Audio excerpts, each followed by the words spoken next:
Bonjour Harold, Bonjour Déborah. merci de nous accueillir aujourd'hui au Phuket. Je t'en prie. Tu es entrepreneur, tu es investisseur audacieux, tu as créé un réseau dont on va parler, un réseau d'entreprises, d'investisseurs aussi, il y a une dizaine d'années. Donc avant d'arriver à la création justement de ce réseau, parle-nous un peu de ton enfance rapidement, bien sûr. J'étais pas très bon élève, je me suis fait virer de plusieurs écoles, donc pour mes parents c'était compliqué à gérer parce que je comprenais pas l'intérêt de travailler. Et puis j'ai mûri très tard malheureusement.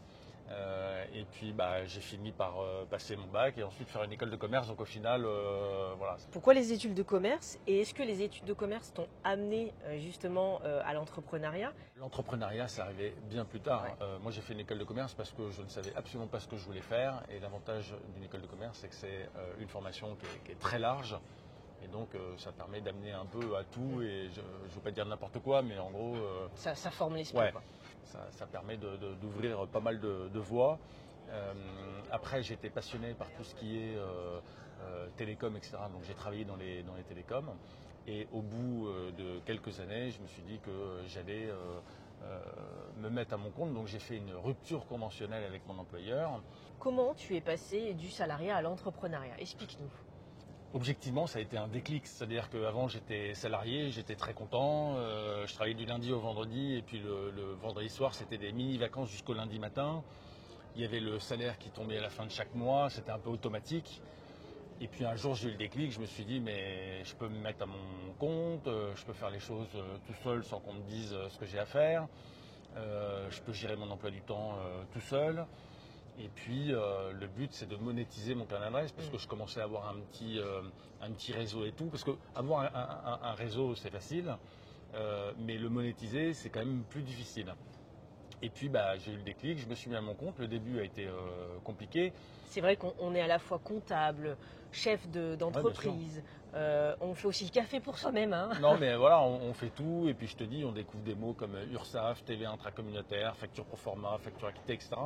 Ça peut paraître évident aujourd'hui quand on est entrepreneur au bout de quelques années, mais c'est vrai que les premières semaines, les premiers mois, la première année, c'est quand même, c'est un peu le saut dans le vide, dans l'inconnu. Enfin pas le vide parce que plutôt le saut dans l'inconnu. Oui, on lâche prise, on sort de notre zone de confort parce que le salariat c'est un peu confort quand même, même si on ne peut pas comparer. Oui. Ouais. Comment ça s'est passé dans ta tête de dire bon, je suis dans un confort, je suis dans une habitude de salarié et je vais passer entrepreneur parce qu'on n'est pas éduqué à ça nous en France. Pas du tout. Et, on n'a pas du tout l'esprit entrepreneuriat en France et puis il y a quand même une prise de risque parce que tu sais ce que tu perds, mais tu ne sais pas ce que tu vas trouver. Tu sais pertinemment que financièrement, ça va être beaucoup plus compliqué les premières années. Donc après, il faut mesurer le pour, le contre, etc. En tout cas, une chose est sûre, c'est qu'aujourd'hui, je serais incapable de faire machine arrière. Ouais. Goûter à l'entrepreneuriat, c'est d'adopter. Mais effectivement, l'entrepreneuriat, quand on y goûte, bien sûr qu'il y a des difficultés, on le dit constamment, on le transmet au travers de nos interviews, mais ça ouvre un champ des possibles énorme. On est sur une autre vision, une autre vie. C'était en quelle année où tu t'es mis à ton compte par rapport à la création du Chinese Business Club? En fait, peu de temps avant, moi j'ai fait une rupture conventionnelle avec mon ancien employeur en 2010. Donc je me suis mis à mon compte en 2010. À ce moment-là, j'étais en contact avec pas mal d'investisseurs étrangers, etc. Et à chaque fois, dans le lot, il y avait les Chinois qui me disaient, mais Monsieur Parizeau, est-ce que vous ne connaîtriez pas des politiques français, des marques françaises à vendre, des journalistes français, etc. Et je me suis dit, les Chinois sont très business, sont très, ils sont très réseau. Et donc je me suis dit que j'allais créer un petit réseau d'affaires, vraiment de façon très informelle. Et donc ce réseau, je l'ai créé en partant de rien, en 2012. Je parlais pas chinois, j'ai jamais vécu en Chine et je connaissais pas un seul chinois. Donc tu vois. C'est ce que j'allais dire. Pourquoi le Chinese Business Club? Qu'est-ce qui a fait que? Ils sont 1,4 milliard. Ouais. Ils ont faim, ils bossent, ils ont envie de gagner de l'argent. Et donc je me suis dit, quitte à créer un réseau, autant le faire avec eux. Et donc l'idée c'était de créer un réseau d'affaires, business, franco-chinois. Et puis en faisant mes petites recherches sur Google, Internet, etc., je m'aperçois que Chinese Business Club, la marque n'est ni déposée, ni protégée. les noms de domaine sont dispo, enfin vraiment incroyable. Bon, je te parle de ça, c'était en 2012. J'allais dire, moi je me suis mis à mon compte en 2009, donc effectivement tout était un peu naissant. C'était le début des chaînes YouTube par exemple, pour donner, ou début de Facebook en anglais, c'était 2007-2008. Donc c'est vrai que pour certains qui nous regardent, qui sont plus jeunes, vont dire mais non, mais c'est évident qu'il fallait réserver le nom de domaine où vous déposez la marque. Ouais, enfin évident, À l'époque, mais tout est évident. Après, avant, ça allait moins, mais voilà, donc moi j'ai déposé tout ça, j'ai fait protéger, déposé à l'INPI, donc la marque m'appartient, enfin appartient à l'entreprise. Effectivement, oui, le début a été difficile parce que n'ayant pas tous ces contacts, cette culture chinoise, etc., ben, les débuts ont été compliqués, enfin même les 3 premières années ont été compliquées, donc c'est long quand même. Oui, c'est long. Il faut le dire parce que des fois, on se dit tiens, on veut lancer un produit, une formation, une entreprise. Au bout de 6 mois, ça va exploser. C'est ce qu'on a tendance à voir sur le web. Et en fait, c'est pas la réalité. Bah, évidemment. Moi, les 3 premières années, j'ai bien galéré, et même financièrement, à tel point que je sautais des repas pour pouvoir m'en sortir financièrement entre 2012 et 2015. Donc, tu vois, c'est dur quand même. Ouais. Et puis, le problème, c'est qu'aujourd'hui, on montre uniquement les choses qui brillent. Dès qu'il y a un truc qui ne va pas, ou dès que tu galères un peu et tout, pas que tu te caches, mais tu te fais discret. Ouais. Moi, après, moi, j'étais pas malheureux. C'est pas parce que c'était compliqué et que j'y adhérais que j'étais malheureux. J'étais convaincu, j'étais persuadé que cette idée était bonne, malgré le fait qu'autour de moi, les gens me disaient Harold, oublie, t'as aucune chance, tu parles pas chinois, machin, oublie. Et je me suis dit, mais c'est pas possible, ça ne peut que marcher. Par contre, je ne savais pas quand. Je ne savais pas si ça marcherait au bout de 1 an, 3 ans, 5 ans, 10 ans et tout. Mais je savais que ça marcherait. On va parler justement de la réussite et comment tu as réussi à lancer ce réseau d'entreprises, enfin de communautés, de recommandations, de réseaux. Ça s'est lancé à une période précise, à une date précise. Ça me fait sens. C'est 15 juin, c'est mon anniversaire, donc forcément ça m'a fait sourire. Juin, ouais. Et 15 juin, ça a été une rencontre un peu particulière, tu vas nous le raconter. Alors 15 juin pour le club, alors le club j'ai créé en 2012, mais 15 juin 2015, ça a été un avant-après. En fait, à cette date-là, j'ai reçu Emmanuel Macron, qui à ce moment-là était ministre de l'économie.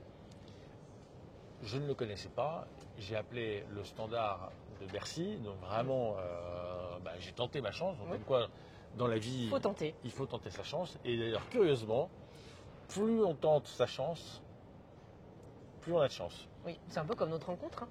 Ouais, j'ai vu passer un post, j'ai dit tiens, j'aime beaucoup son réseau, j'aime beaucoup ce qu'il fait, pourquoi pas se rencontrer. On se rencontre. Et ben voilà. Enfin, voilà, après la chance, ça se provoque. Donc voilà. Donc j'ai tenté ma chance en passant par le ministère. Alors, après j'ai franchi différentes étapes, le secrétariat, le cabinet, etc. Bon, au final, il est venu. Et clairement, comme tu dis, ça a été un avant-après parce que en fait, beaucoup de médias, beaucoup de télé, beaucoup de journalistes sont venus en disant mais c'est quoi ce club inconnu où le ministre de l'économie, qui lui quand même commençait à être un peu sous le feu des projecteurs, où le ministre de l'économie intervient et prend la parole, etc. Et donc ça a clairement été un énorme coup de pub. Et donc j'ai un paquet de sociétés, de marques et d'entreprises qui ont adhéré au club suite à ce déjeuner qui a fait beaucoup de bruit. Et pourquoi un club d'entreprise? Comment il fonctionne? Moi, c'est un réseau d'affaires que j'ai créé il y a un peu plus de 10 ans, qui est réservé uniquement aux entreprises. Je n'ai pas de particuliers, c'est que des entreprises, TPE, PME, start-up, grands groupes, etc. Peu importe. Les sociétés payent un membership annuel. C'est 12 mois à compter du règlement. Et ensuite, tous les événements sont gratuits pendant 1 an. Les conférences, les cocktails, les déjeuners, etc. Il y a à peu près une quinzaine d'événements par an à Paris, sauf au mois d'août. Et systématiquement autour d'un invité d'honneur très connu. Soit un politique, Macron, Sarkozy, éleveur de Monaco, etc. Soit un grand patron du CAC 40, Total, L'Oréal, Accor, Club Med, Pernod Ricard, etc. Donc c'est des très belles sociétés françaises. Ou encore, soit un entrepreneur d'une licorne française. Il y en a à peu près 28. Et jusqu'à maintenant, en invité d'honneur côté licorne, on a reçu Blablacar, Conto, Ledger, Back Market, etc. Donc voilà, j'alterne en gros entre ces 3 catégories d'invités d'honneur. Une nouvelle fois, l'invité d'honneur, c'est un peu le prétexte pour réunir tout le monde parce que c'est pas avec l'invité d'honneur qu'on va faire du business. Par contre, tous les gens qui sont dans la salle, là, c'est très intéressant. Il y a des gens du secteur public, des députés, des sénateurs, des ambassadeurs de grands pays, des gens du secteur privé, beaucoup de chefs d'entreprise, d'entrepreneurs, de petites boîtes, de start-up, des business angels, des investisseurs, des sportifs professionnels, des journalistes, BFM, Challenge, Les Échos, Le Figaro, Le Point, etc. viennent à quasiment tous les déjeuners. Il y a même des grands chefs étoilés comme Christian Lesquer, Guillaume Gomez, Pierre Hermé, etc. qui viennent au club. Donc moi je pense que la force d'un réseau, c'est sa diversité. Plus c'est éclectique, plus le réseau est riche et a de la valeur. Parce que tous ces gens-là, quand on les voit une fois lors d'un déjeuner, par exemple, venir une fois, c'est sympa, c'est beau, ça brille. Mais quand tu viens régulièrement tous les mois, c'est comme ça qu'il y a des opportunités et des synergies qui se créent entre les membres. Moi, tous les membres, ils font tous du business entre eux, tous. Ouais. Et le but, c'est de joindre l'utile à l'agréable, c'est-à-dire de passer des bons moments et puis de faire du business. Oui, l'importance du réseau dans une entreprise est primordiale. Moi, ça fait 15 ans que je suis à mon compte. J'ai découvert tardivement les réseaux parce qu'en 2009, début des auto-entreprises, il n'y avait rien. Hein. Maintenant, c'est une richesse grâce à toi, grâce à tous ces réseaux qui existent, de connecter les gens entre eux. Mais et ce qui est intéressant, ce que j'ai aimé aussi dans ton réseau, c'est effectivement il y a différents corps de métier et surtout différents horizons. Donc tout peut se connecter, graviter. On a tous besoin des uns des autres, hein, quel que soit l'échelon, l'évolution de son entreprise. Donc la force du réseau, si tu veux le définir dans une entreprise, tu as parlé des forces, ce serait quoi les valeurs ajoutées L'intérêt d'être en contact régulièrement avec tous ces décideurs, c'est un vrai gain de temps. Parce que les gens que tu vas rencontrer, c'est oui ou c'est non, mais au moins tu ne perds pas de temps et c'est une vraie valeur. Donc je pense que moi, les trois mots-clés que je vois pour le club, c'est international, parce que de plus en plus, il y a des ambassadeurs de grands pays qui viennent, des ambassadeurs du Moyen-Orient, des ambassadeurs de pays africains, l'ambassadrice des États-Unis, l'ambassadrice d'Israël, l'ambassadeur d'Allemagne, etc. Donc, c'est quand même des grands pays. Donc, international en mots-clés, business, parce que les gens viennent pour avoir du ROI. Pour la petite anecdote, on a quand même 90% de fidélité au club. C'est-à-dire que 90% des sociétés membres renouvellent le membership tous les ans. Donc ça prouve qu'a priori, s'il reste, c'est qu'ils sont contents. Et international business et networking. Pourquoi? Parce que les gens viennent réseauter, viennent rencontrer des gens. Évidemment que tu ne feras pas du business avec tous les gens que tu vas rencontrer. Néanmoins, ce sont des contacts pertinents. Ça vaut de l'or, le réseau, franchement. Oui. C'est un gain de temps énorme. Et c'est important. Des fois, j'entends encore des jeunes entrepreneurs qui disent « Oui, mais j'ai pas le temps de réseauter, je dois chercher des clients. » Bah oui, bah justement, oui. la réponse est dans la question. Moi, une fois de plus, au club, ils font tous business entre eux. Oui, il faut savoir donner pour recevoir aussi. Donc, donner du temps, donner de la collaboration, entraider, c'est souvent ça qui est important. Ton histoire, c'est lié à la Chine, mais avec le Covid, qu'est-ce qui se passe? Alors, moi, j'aime bien commencer par les points positifs. Oui, moi, je suis comme toi. Alors, le point positif, c'est que le Challenge Business Club marche encore mieux aujourd'hui, après le Covid, qu'avant. Non, mais c'est incroyable. C'est-à-dire que vraiment, aujourd'hui, donc pourvu que ça continue.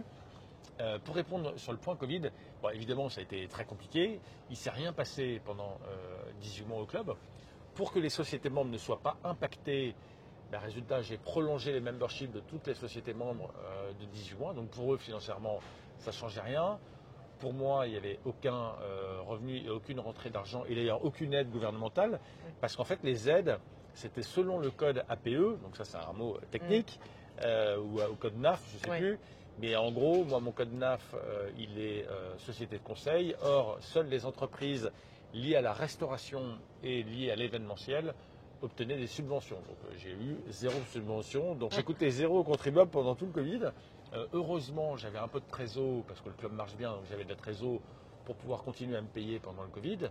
Comment ça se passe maintenant en 2023 et comment tu vois l'avancée dans quelques années aussi du club? Écoute, moi je continue d'avancer. Aujourd'hui, le club marche bien. Je ne change pas la marque parce que je trouve que la marque a une vraie valeur immatérielle. Elle commence au bout de 10 ou 11 ans à être un peu connue et reconnue. Elle est très claire. Chinese Business Club, donc on sait pourquoi on vient. Je ne veux pas tourner le dos aux Chinois non plus parce qu'ils finiront par revenir. Dans 2 ans, dans 4 ans, dans 6 ans, j'en sais rien, mais ils finiront par revenir massivement. 2024, on va avoir un gros événement en France, ils vont certainement revenir. Voilà, donc ce serait, je pense, une erreur stratégique de changer le branding du club. Donc je ne change pas la marque. Après, moi, le but, c'est de continuer de plus en plus à cibler les startups, les TPE, les entrepreneurs, etc. Il y a beaucoup d'entrepreneurs qui aujourd'hui rejoignent le club. Pourquoi? Parce que mon objectif, c'est de proposer à ces jeunes chefs d'entreprise un réseau, un carnet d'adresses significatifs. En leur disant, ben voilà, votre petite boîte marche très bien, vous avez de la trésor, vous faites du business, vous faites un bon chiffre d'affaires et tout, mais vous n'avez peut-être pas le carnet d'adresse qui suit derrière, donc rejoignez le club, et comme ça vous aurez accès à un super réseau sur un plateau d'argent. Et donc voilà, donc moi le meilleur moyen de convaincre ces jeunes chefs d'entreprise, c'est de leur dire, testez le club à un déjeuner, parce que les prospects ne peuvent venir qu'une seule fois, évidemment, et à l'issue de ce déjeuner test, vous verrez bien s'il y a un intérêt pour vous ou pas, mais c'est le meilleur moyen de convaincre, c'est de faire essayer. C'est d'essayer, et puis d'essayer, il est quand même atypique. Il n'y a pas tout le monde qui a la même idée avec le même type de réseau. Donc je trouve que c'est intéressant. D'ailleurs, le prochain se passera le 27 juin. Oui. Il y en aura en juillet, du coup, et pas en août. Hein. Ouais, alors en août, on ne fait pas d'événements. On fait des événements 11 mois sur 12. Et bien. On fait 1 à 2 événements par mois. Donc c'est un rythme assez soutenu, soit sous forme de cocktail, soit sous forme de déjeuner. Après, les adhésions sont corporate, c'est-à-dire qu'elles ne sont pas nominatives. Si ton entreprise est membre et que tu es dispo, tu viens. Si tu n'es pas dispo, ton associé ou ton directeur commercial peut représenter l'entreprise. Mais ce sont les entreprises qui sont membres et ce n'est pas nominatif. Je me doute bien que tu ne seras pas dispo toute l'année à toutes les dates proposées. Mais voilà, on alterne entre les cocktails et les déjeuners toute l'année. Le club te prend combien de temps dans ta vie, dans ton quotidien professionnel, hein? On ne va pas parler du personnel, c'est pas le but. Alors mon métier n'est pas compliqué. Par contre, c'est beaucoup de temps et beaucoup d'énergie. Oui. Je travaille 5 à 6 jours par semaine. Ce qui est beaucoup quand même. Oui. Voilà, les entrepreneurs en général font pas que 3 jours par semaine. Hein. Ah non, mais c'est pas possible. Enfin, si je bossais pas, ça marchera pas. Enfin, réellement, une fois de plus, il n'y a rien qui tombe du ciel. Je change de lieu en permanence, j'essaye d'avoir des invités d'honneur waouh. La fois d'avant, c'était Roxane Darza, la patronne de Station F. La fois d'avant, c'était Nicolas Hieronymus, le PDG de L'Oréal. Après, on va avoir Tony Estanguet, le patron de Paris 2024. Donc là, on est en plein dans l'actualité. Pour le 18 décembre, Nicolas Dufour, le patron de la BPI. Donc sachant qu'il y a quand même beaucoup d'entrepreneurs et de start-up au club et de business angels, je pense qu'il y a un vrai sujet. Tous les ans, on a l'édition spéciale Femmes au mois de mars qui est absolument extraordinaire, qui cartonne. On a reçu donc en gros tous les ans une femme emblématique reçoit le prix Femme de l'année du club. On a reçu Sophie Marceau, Monica Bellucci, Carla Bruni, Alexandra Bellamy, etc. Donc tous les ans, voilà, il y a une femme qui reçoit le prix Femme de l'année et c'est vraiment une édition festive du club. Il y a beaucoup de femmes chefs d'entreprise qui n'osent pas venir dans les réseaux, qui n'osent pas se mettre à son compte tout court. Dans ton réseau, c'est quoi le pourcentage? Voilà, ce qui me vient. On est quasiment à 50-50. La parité, tu veux dire? Oui. Franchement, les membres pourront en témoigner, mais on est à quasiment 50-50. J'allais dire déjà 30% c'était bien, mais si tu me dis 50, c'est encore mieux. Franchement, je pense que là, on est quasiment à moitié-moitié, vraiment. Hein. C'est chouette que les femmes osent vraiment se dire je peux créer mon entreprise ou je peux faire du business. Hein, parce que c'est pas inculqué, nous en France, à l'étranger, c'était encore différent. Je suis d'accord. Est-ce que tu as une routine? Je sais qu'il y a beaucoup de chefs d'entreprise, des startups. Ray-Ben nous disait moi, je me lève très tôt à 3-5 heures du matin, je dors très peu. Mais Ray-Ben, je sais pas comment il fait, il dort jamais, j'ai l'impression. Il est mythique dans l'entrepreneuriat. Il est bon. Moi, je suis très admiratif. Hein. Franchement, c'est une très belle success story, vraiment. Et toi, donc, c'est quoi un peu ta routine? Écoute, moi je travaille souvent très tard le soir. En général, je travaille de chez moi le matin. Ensuite, j'ai souvent des déjeuners d'affaires et quelques rendez-vous l'après-midi. Il peut y avoir un petit cocktail en fin d'après-midi. Et très régulièrement, quand je rentre chez moi vers, 21h ou 22h, je me remets au boulot sur mon ordi et je bosse très souvent le soir jusqu'à 1h, 1h30, 2h du matin. Je vais te dire, ça peut en surprendre certains, mais moi je préfère être le lundi matin plutôt que le vendredi soir. Oui, parce que tu es passionné, mais tous les entrepreneurs diront ça. Enfin, en tout cas, 90% diront ça. Bah ouais, mais c'est vrai que quand tu dis ça à quelqu'un qui est salarié, tu dis voilà, mais il dit ah bon, mais ça se passe mal, ça se passe mal dans ta vie privée. De toute façon, une fois de plus, goûter à l'entrepreneuriat, c'est impossible de faire machine arrière. La vraie liberté, c'est l'entrepreneuriat.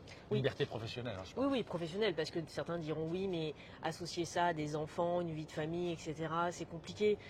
Je pense que c'est pas forcément plus compliqué. Tout est compliqué. Oui, c'est trouver son équilibre en fait. Tout est compliqué, il faut trouver un rythme, après il faut se mettre des barrières, etc. Enfin, oui. Il faut s'organiser, c'est sûr, hein, ça demande une organisation. Le plus difficile, c'est le début, c'est le lancement, et on se pose tous les mêmes questions. Et si ça ne marche pas, comment je fais financièrement? Mais évidemment que je me suis posé cette question, moi. Et les personnes qui veulent se lancer à l'entrepreneuriat aujourd'hui, qui nous regardent, je ne sais pas, jeunes ou moins jeunes, hein, parce qu'il y a des reconversions à 40, 50, 60 ans, pourquoi pas? Ouais, mais il n'y a pas d'âge. Tu leur donnerais quoi comme conseil aujourd'hui? Tu leur dirais quoi? Bah, je leur dis qu'il faut essayer et tenter sa chance parce que ça vaut vraiment le coup. De toute façon, une fois de plus, si on bosse, ça finit toujours par tomber. Il n'y a Vraiment. pas de secret. Tout est une question de travail. Donc si on est motivé et qu'on aime ce qu'on fait, on compte pas ses heures. Si on compte pas ses heures, on travaille. Et quand on travaille, ça finit par tomber un jour ou l'autre. Il n'y a pas de recette miracle. Mais par contre, ça prend du temps hein, parce que le coût dans les 6 mois, c'est des projections. Tu le disais tout à l'heure avec des projections complètement farfelues à court terme. Ça n'existe pas ça. Ouais. Il y a beaucoup de coachs en développement personnel, mais ils disent avoir cette vision long terme. C'est pas dire mon entreprise dans 2 mois, je suis contente parce que je vais faire du chiffre pour 2 mois. Non, je dirais voir plus loin en fait, aller beaucoup plus loin, se dire bah peut-être que dans 2 ans, 5 ans, je ferai 1 million, je rencontrerai telle personne. Oui, c'est pas un objectif en soi de faire un gros chiffre d'affaires ou je sais pas quoi. Le but c'est de, sauf pour celui qui a envie de revendre, mais moi au Challenge Business Club aujourd'hui, je fais pas de prospection. C'est les entreprises qui envoient un message via le site challengebusinessclub.fr et donc quand je reçois des messages via le site, je réponds. Mais je ne prospecte pas. Aujourd'hui, je suis tout seul. J'ai ni employé, ni salarié, ni stagiaire, ni assistant. Je fais tout seul depuis 10 ans. Alors après, je travaille avec des gens qui sont en freelance, qui sont à leur compte. Ce qui m'a marqué lors de notre rencontre, c'est que tu fonctionnes comme moi.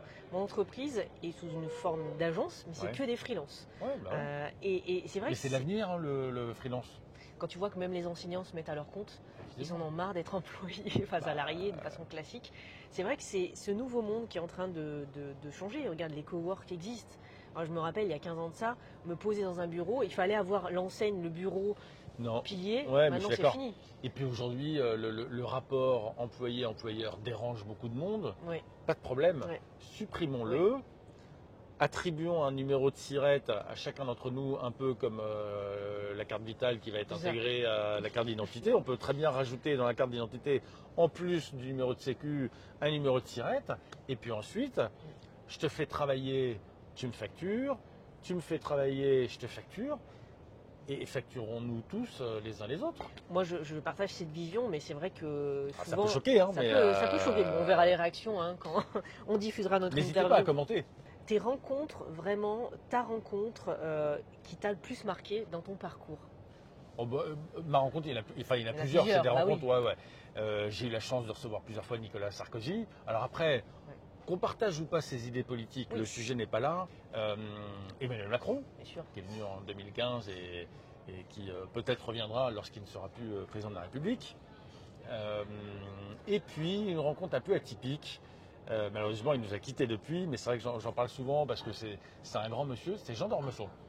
Jean d'Ormesson, je ne le connaissais pas, je l'ai rencontré par hasard, et donc je lui ai proposé d'être l'invité d'honneur, et il m'a répondu, bon, je ne vais pas l'imiter parce que voilà, mais il m'a dit écoutez, je ne vous connais pas, mais j'accepte votre invitation. Et franchement, il est venu, c'était extraordinaire, magique. Est-ce qu'il y a encore des personnes que tu rêves de rencontrer, qui t'inspirent et que tu n'as pas encore rencontrées aujourd'hui en 2023 ? Oui, moi il y a plein d'invités d'honneur que j'aimerais avoir. Donc mes réponses vont peut-être te surprendre, mais tu vois, je serais ravi d'avoir le patron de Insect. Par exemple, c'est cette jeune start-up qui propose de l'alimentation à base d'insectes. Alors aujourd'hui, c'est à destination des animaux. Pas impossible que dans quelques années, ça soit pour les humains. Alors aujourd'hui, ça choque, mais pourquoi pas. Donc le patron d'Insect, je pense que ça doit être passionnant d'écouter ce qu'il a à dire. Justine Hutto de Respire, qui franchement cartonne. Moi, je suis hyper admiratif de cette success story entrepreneuriale. Yuka, parce que moi-même, j'utilise quand je fais mon shopping. Quand j'hésite entre 2 produits, je me dis, tiens, je vais taguer pour voir lequel est meilleur que l'autre. C'est révolutionnaire comme application, vraiment. Donc tu vois, c'est des profils qui ne sont pas spécialement connus, c'est pas un grand politique, c'est pas un grand patron, c'est uniquement des success stories d'entrepreneurs qui révolutionnent à leur façon le monde. Qu'est-ce qu'on peut souhaiter justement au club dans les 5, 10, 15 prochaines années ?